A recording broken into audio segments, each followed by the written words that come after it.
Testing the paddle dashboard is an essential step in ensuring that your application is functioning as expected. To begin, you will need to have a paddle account and have set up your dashboard.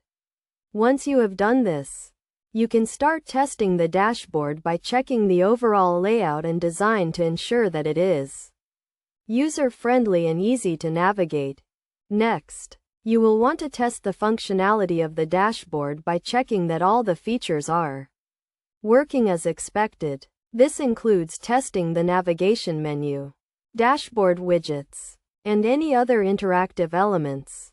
You should also test the dashboard on different devices and browsers to ensure that it is responsive and works well across different platforms. Another important aspect to test is the data and analytics section of the dashboard. You should check that the data is accurate and up to date, and that the analytics tools are providing the insights that you need.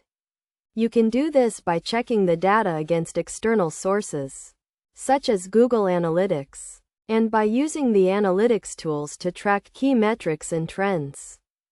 In addition to testing the dashboard itself, you should also test the integration with other tools and services. This includes testing the payment gateway, email notifications, and any other integrations that you have set up.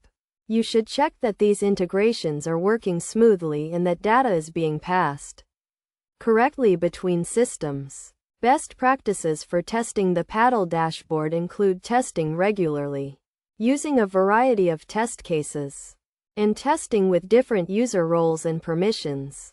You should also keep a record of any issues that you encounter and use this information to improve the dashboard and fix any bugs. By following these steps and best practices, you can ensure that your paddle dashboard is thoroughly tested and functioning as expected. This will help you to get the most out of your application and provide a better experience for your users.